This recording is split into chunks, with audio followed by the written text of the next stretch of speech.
What to do to your orchard in early winter. Hi, my name's Melina and welcome to my channel, Homesteading Farm Life. Our videos are all about homesteading, our 40-acre farm, and our animals. Follow our journey and learn how to homestead on your farm or in your backyard. Be sure to subscribe to my channel by clicking on the link below. If you've been following along with these early winter tip videos, welcome. Today we're going to talk about what to do to your orchard at this time of year. We know that there are really 4 seasons: spring, summer, fall, and winter. However, in the homestead, we have so many tasks that I like to break my seasons up into 3 parts: the beginning, the middle, and the end. And each part of those seasons has their own set of designated tasks. This helps me so I do not get overwhelmed and frustrated and have 100 projects going and I can't finish any of them. So today I'm going to share with you my tips for what I do in the orchard in early winter every year at this time.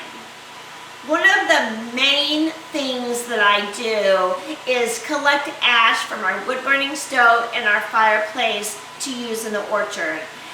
Ash will provide your plants with potassium.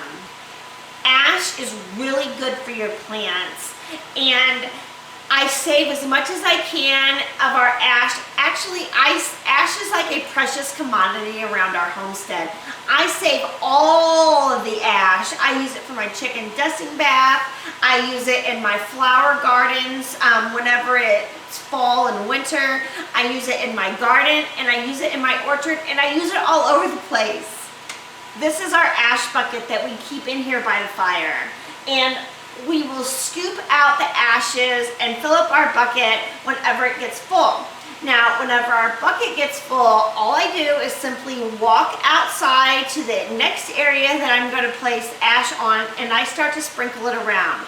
Now, in the orchard, you want to watch out. You do not want to put these ashes directly next to the tree trunk.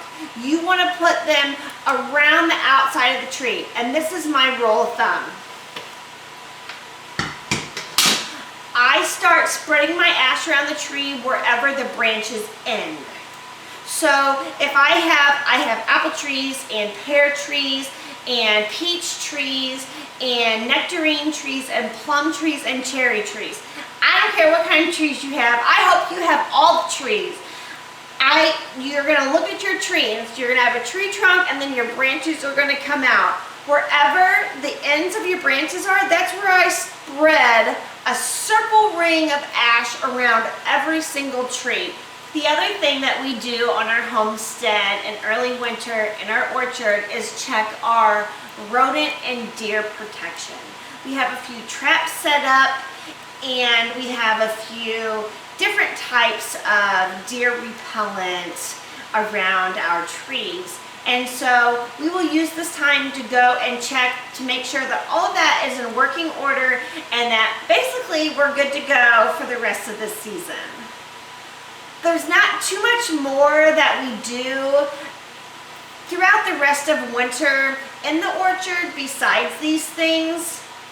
We might repeat them a few more times, but just making sure that our deer protection and our traps for animals make it through the winter unscathed, and that our ashes from our fireplace are being spread around to give potassium to the soil and help with production for our fruits. It's really all that we do. So the orchard at this time of year is super simple. It's only going to take you a little bit of time to get it done. And this is one chore that I don't stress about because it's super simple and easy. Stay tuned for my future tip videos on early winter. Tomorrow we're going to be talking about what to do to your barn. Don't get overwhelmed with all of these things on your homestead. Break it up. Find what works for you, create a schedule, and get it done. Share your thoughts with me. What are some other things that you do to your orchard in early winter? I would love to see videos of your orchard, photos, leave your comments, and all of that down below. Thank you for watching today's video on homesteading farm life.